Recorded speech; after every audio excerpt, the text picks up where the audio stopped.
यह एक अपने में एक गंभीर विषय है और जितना इसके अंदर जाएंगे उतना ही यह एक विस्तृत विषय बनता चला जाएगा।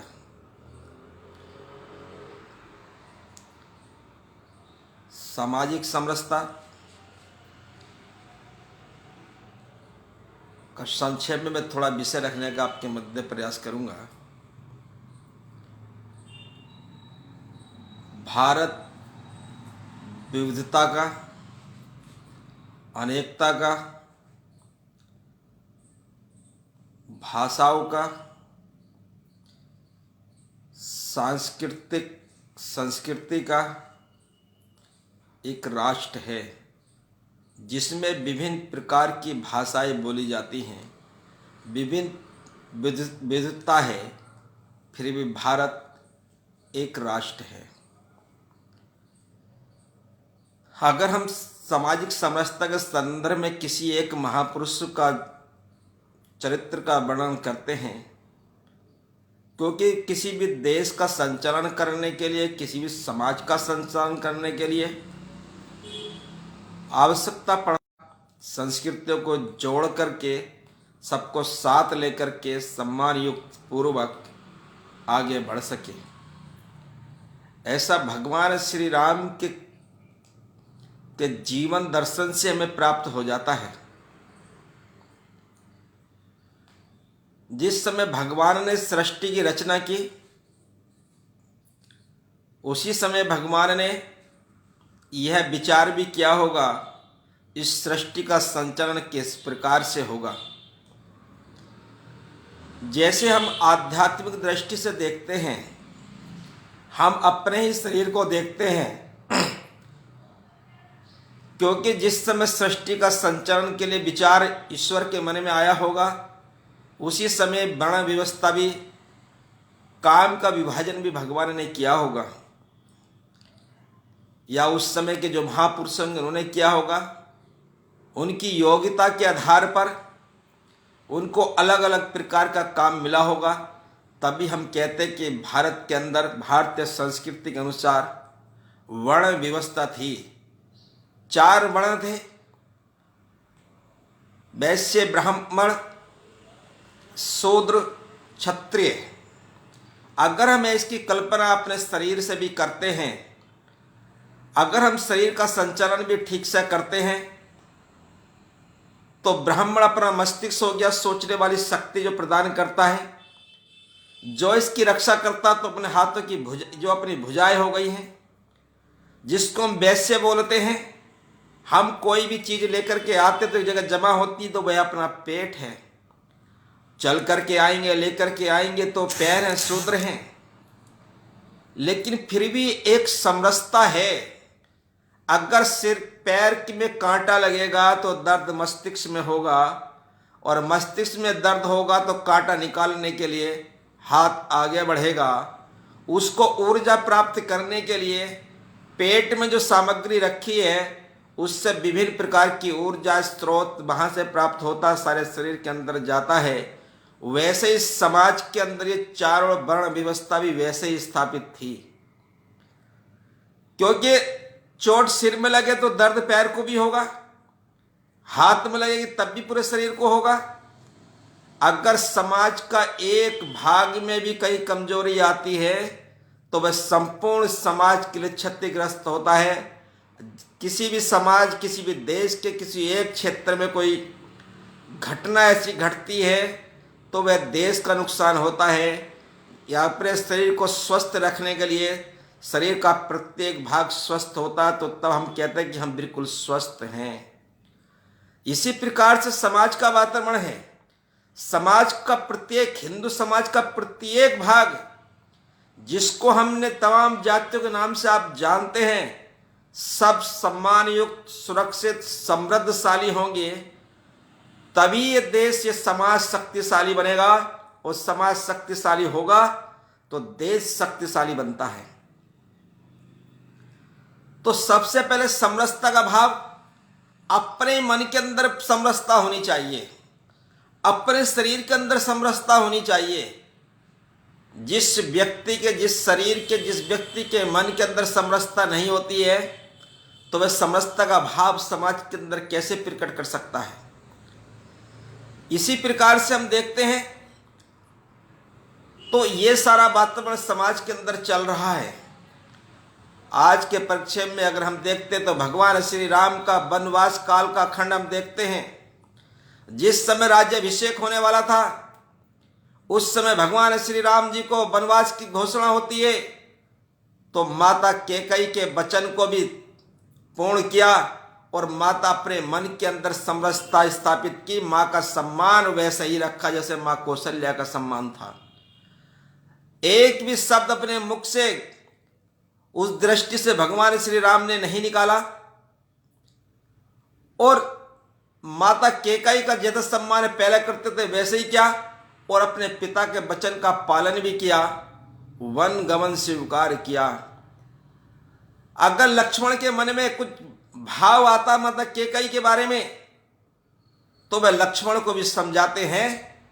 अपने भाइयों भरत और शत्रुघ्न के विषय में भी लक्ष्मण को समझाते हैं कि उनके मन में ऐसा भाव नहीं है, तो वह अपने अंदर की समरसता, अपने परिवार की समरसता स्थापित करना, यह भगवान श्री राम के चरित्र से हम वन गमन के समय से देख सकते हैं।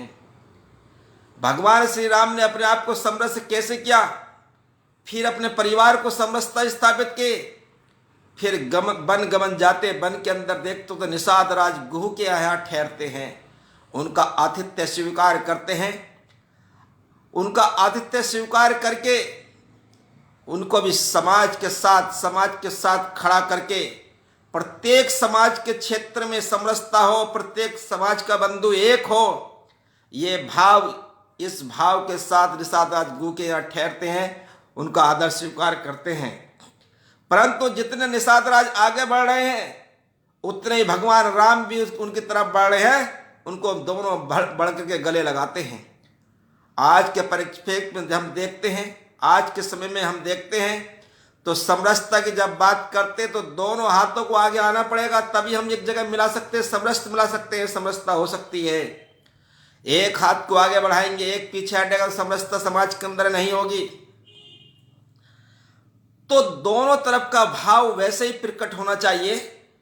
जैसे कि मुट्ठियां बंद कर रहे हैं तो मुट्ठी उंगली अपनी हथेली की तरफ को खींच रही है, सारी मुट्ठियां एक साथ हो जाती है तो मुट्ठी बंद होती है तो मुष्टिका बन जाती है।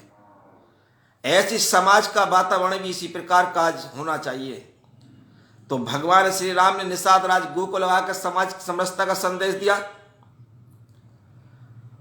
और अनेकों घटनाएं वाल्मीकि रामायण में महर्षि वाल्मीकि जी ने लिखा था। उसके आगे बढ़ते हैं तो केवट को किस भाव से गले लगाते हैं, केवट का किस प्रकार से, और केवट आज के वर्तमान में हम परिश्रम का भी ध्यान भगवान श्री राम ने रखा, क्योंकि इसने मेहनत की है, मेहनत कर रहा है कि पार करेगा गंगा जी को, लेकिन उसकी मेहनत का मेहनताना भी देना चाहिए। बिना मेहनताना दिए या बिना उसका आर्थिक सहयोग किए हम समाज में समरसता भी स्थापित नहीं कर सकते। जिसकी जो मेहनत है उसको उसका परिश्रम मिलना चाहिए। यह संदेश भगवान श्री राम जी के जीवन से मिलता है। अगर हम और आगे बढ़ते हैं तो माता सबरी के अंदर कितना प्रेम था।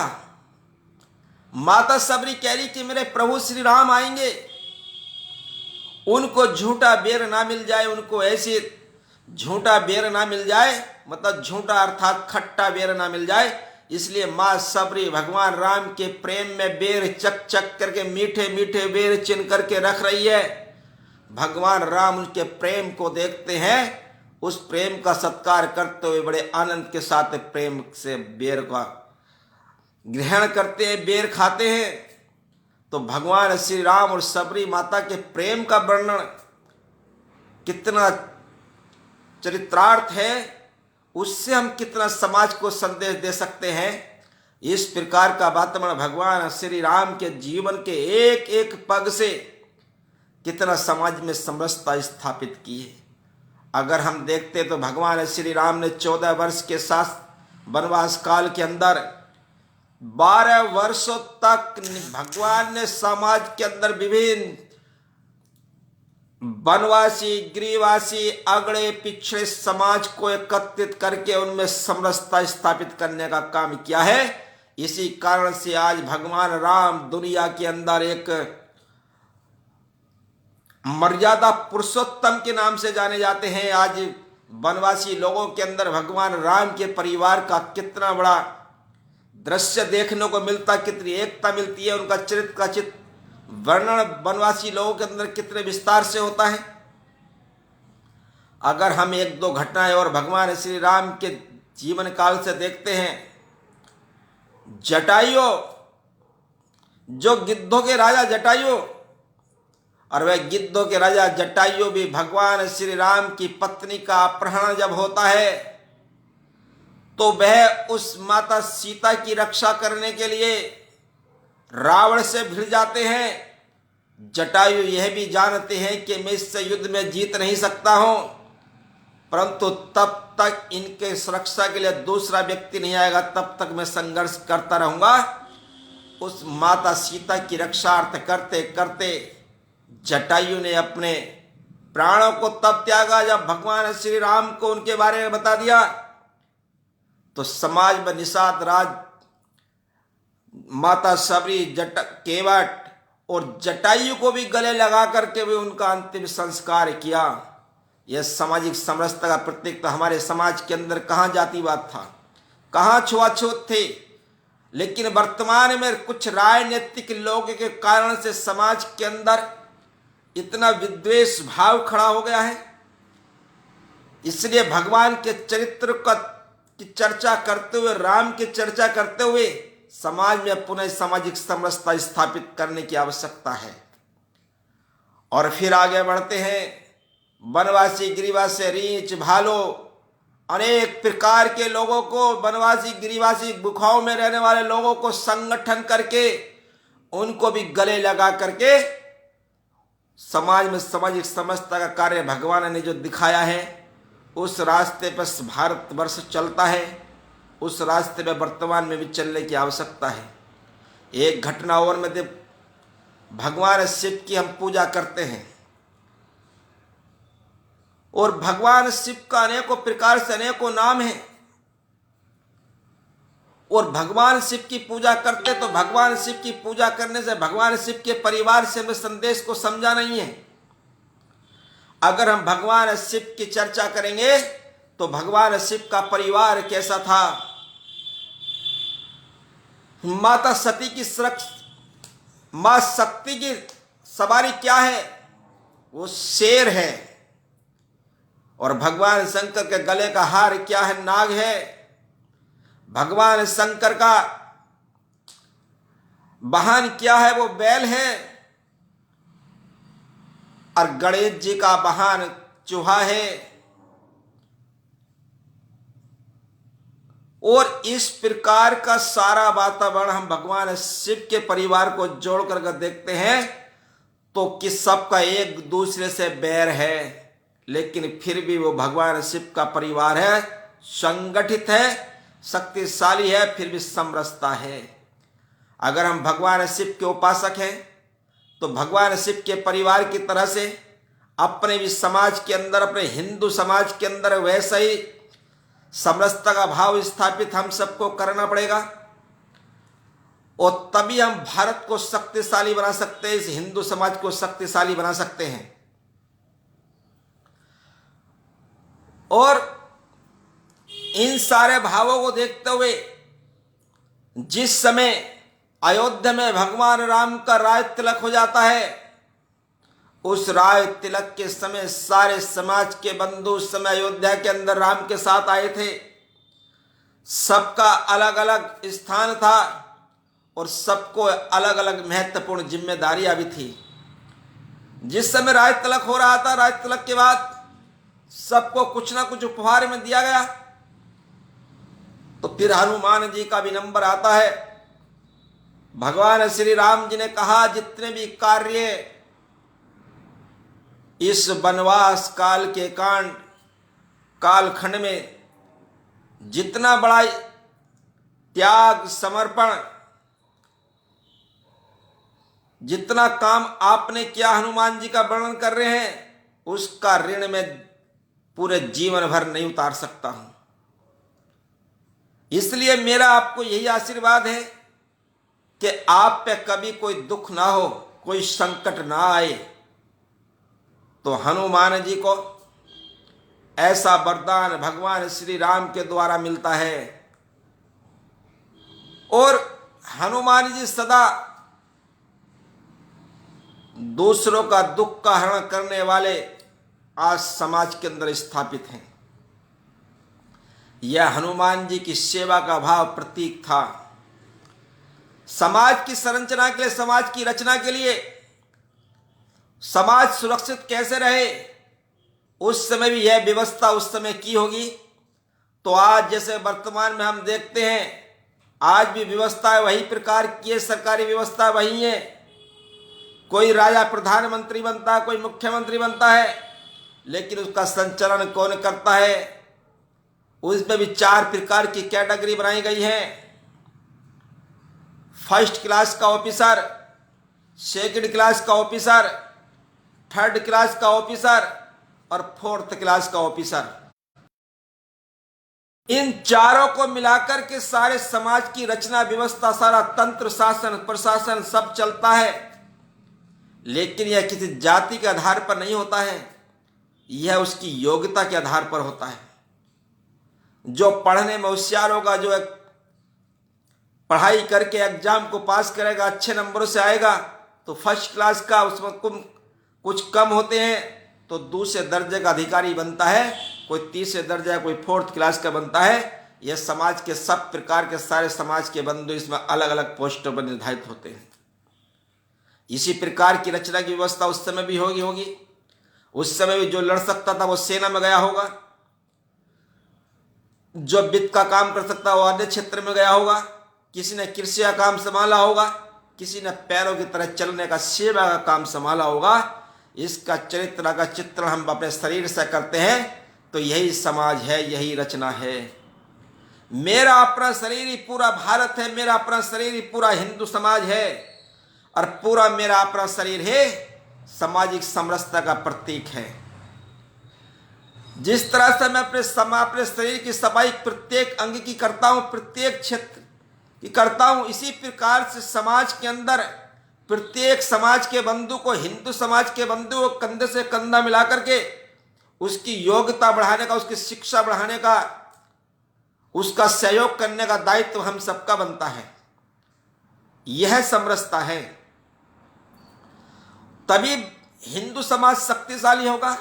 और तभी हिंदू समाज जब शक्तिशाली होगा तो भारत संगठित होगा, भारत शक्तिशाली होगा, फिर विश्व गुरु भी बनेगा।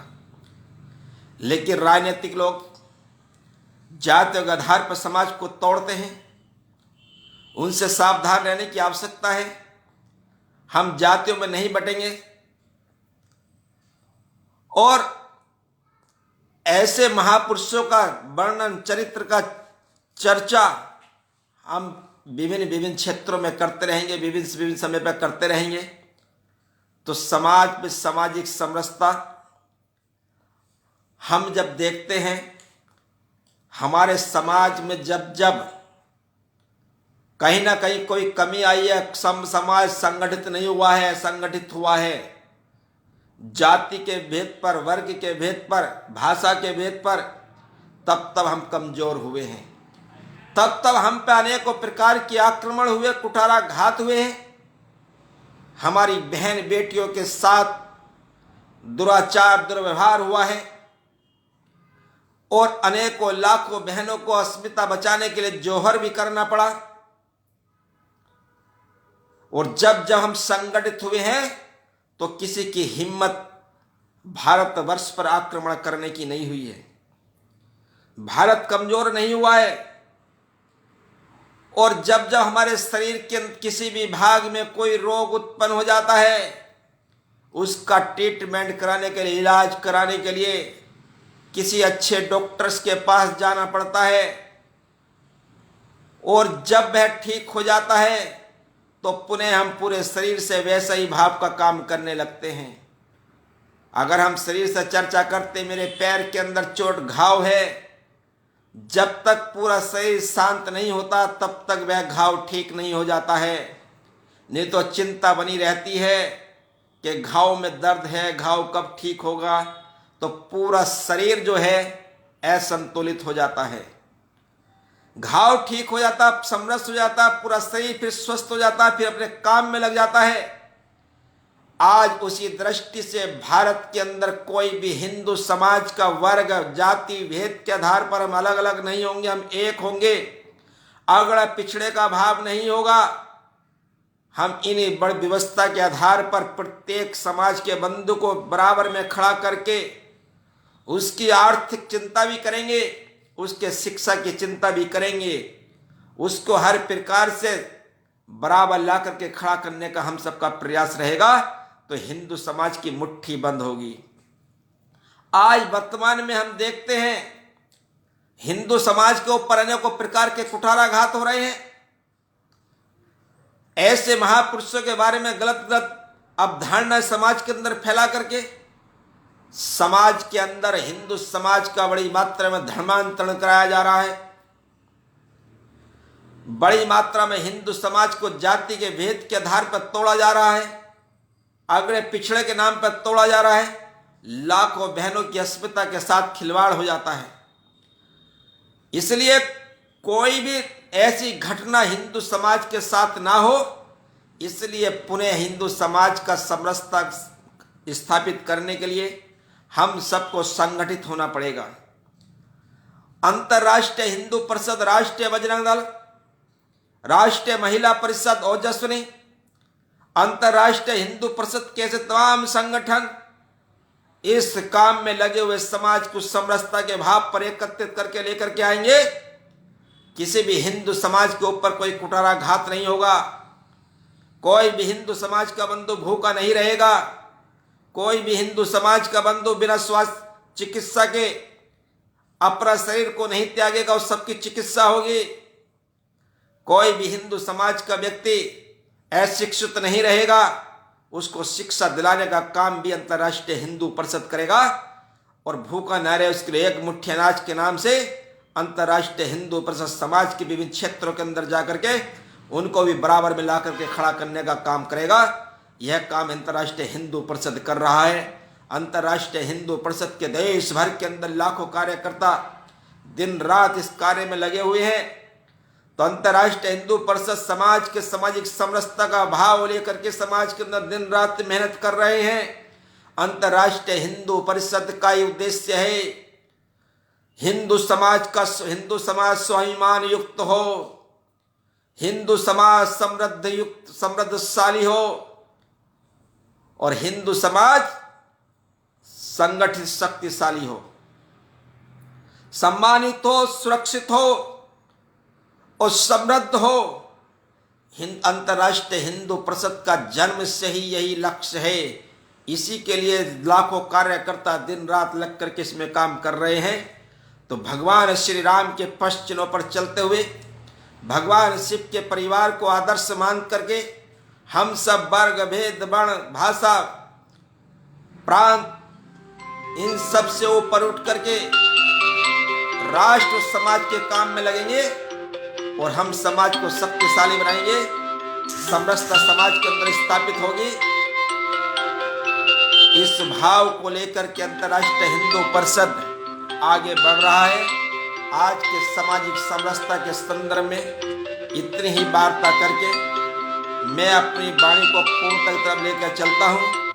दो पंक्तियों के साथ आगे बढ़ाते हुए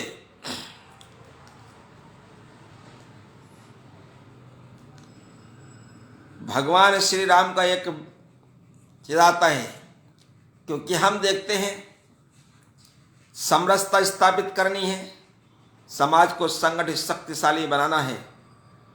तो समाज के अंदर इन सारे बिंदुओं को लेकर के हमें समाज के बीच में चर्चा का विषय बनाना। अगर हम देखते हैं महाराणा प्रताप की सेना को देखते तो महाराणा प्रताप के साथ आक्रांताओं से लड़ने वाले लोग कौन थे? महाराजा छत्रपति शिवाजी महाराज की सेना में देश के अंदर देशद्रोही विधर्मी शक्तियों को समाप्त करने वाले कौन लोग थे? समाज में भगवान राम महाराणा प्रताप ने भी समरसता स्थापित करके उन वनवासी भीलों जाति के लोगों को भी संगठित करके उनके साथ कंधे से कंधा मिला करके परिवार का संबंध बना करके उनको भी देश और समाज के लिए खड़ा किया। छत्रपति शिवाजी महाराज ने भी वही काम किया था। वही काम 12 वर्षों तक भगवान श्री राम जी ने किया। और तब ऐसे दुराचारी अत्याचारी, अगर ज्ञान में कहे तो रावण से विद्वान व्यक्ति नहीं था, लेकिन वह अहंकार का वशीभूत होकर के उनको भी आज देखते कि लाखों स्थानों पर उनके पुतलों का दहन किया जाता है। तो इसलिए समाज का काम करते करते किसी के मन में यह अहंकार ना आए कि यह काम मेरे द्वारा हो रहा है। यह काम ईश्वर ने हमें सौंपा है, काम ईश्वर के द्वारा ही हो रहा है। हम आप सब कार्यकर्ता उसका एक पर्यायवाची हैं। हमें काम भगवान ने सौंपा, भगवान के द्वारा ही हम काम कर रहे हैं। माध्यम हमें बनाया है, लेकिन काम ईश्वर ही कर रहा है। इसलिए काम करते करते किसी के मन में यह भाव नहीं आना चाहिए, अहम का भाव नहीं आना चाहिए। तो भगवान श्री राम ने कि ये अपने सेना के लोगों को, अपने लोगों को आगे बढ़ाया, उनको उसका प्रोत्साहन दिया। आपके द्वारा ही इस कार्य को संपन्न हुआ है और रावण जैसी आसुरी शक्ति को समाप्त आप जैसे देव तुल्य कार्यकर्ताओं के आधार पर ही हुआ है। आज भी समाज के अंदर जो ऐसी विभिन्न प्रकार की घटनाएं हैं, चाहे वो इस्लाम का आक्रमण हो, चाहे वो आतंकवाद, चाहे लव जिहाद हो, चाहे वो गौ हत्या हो और चाहे वो धर्मांतरण हो, इन सारी समस्याओं का समाधान इन लाखों कार्यकर्ताओं के आधार पर होगा। राष्ट्रीय बजरंग दल के लाखों कार्यकर्ता, ओजस्विनी की बहनें, राष्ट्रीय महिला परिषद, यानी तमाम जो संगठन अंतर्राष्ट्रीय हिंदू परिषद के हैं, उनके माध्यम से, उनके कार्यकर्ताओं के द्वारा ये सब काम होगा। और इस काम के लिए जब समाज शक्तिशाली होगा तो विधर्मी शक्तियों को जवाब देने के लिए हम तत्पर होंगे। किसी भी बहन बेटी के साथ, सील के साथ कोई खिलवाड़ करने की हिम्मत नहीं कर पाएगा। और जो जिस समय जैसा आज भी आवश्यकता है ऐसे शासन की, ऐसे कानून के, छत्रपति शिवाजी महाराज के समय अगर किसी बहन बेटी के साथ अत्याचार होता है तो उसकी भुजाएं काट दी जाती थे। तो ऐसी आज यही शासन था महाराणा प्रताप का। महाराणा प्रताप के शासन काल में भी किसी न किसी बहन बेटी के ऊपर हाथ उठाया, उसका वही हाथ काट दिया गया। हमने महाराणा प्रताप के सीरियल में भी देखा होगा। इस भारत भूमि पर दृष्टि रखते हुए अगर किसी ने पैर रखा है तो उसका पैर उसके शरीर से अलग कर दिया था। ऐसे समाज का निर्माण करके अंतर्राष्ट्रीय हिंदू परिषद हिंदू समाज को स्वाभिमान युक्त, समृद्धशाली और सम्मान युक्त खड़ा करने का काम अंतर्राष्ट्रीय हिंदू परिषद करेगा। दो पंक्तियों के साथ मैं अपनी वाणी को विराम देता हूं। सच्चाई जितना तीखा हो धस जाए तीर सा सीने में, और सुनने वाले तिल मिला उठे लथपथ हो जाए पसीने में। दुर्घटना के भय से कब तक चुपचाप रहेंगे हम, उबल रहा जो लावा नस नस में कब तक संताप करेंगे हम। तो इन पंक्तियों के साथ समाज को संगठित करके, समाज में समरसता स्थापित करके और भगवान शिव के परिवार को आदर्श मानते हुए, क्योंकि भगवान शिव की शादी में जब पार्वती जी की शादी भगवान शिव के साथ हो रही थी, समाज उस समय के समाज का कोई भी वर्ग ऐसा वंचित नहीं था। देवताओं से लगा करके पृथ्वी में विचरण करने वाले भूत पिशाच, पशु पक्षी, कीड़े मकोड़े, सांप बिच्छू, ऐसे इन सब का समरसता का भाव देखने को वहां मिला।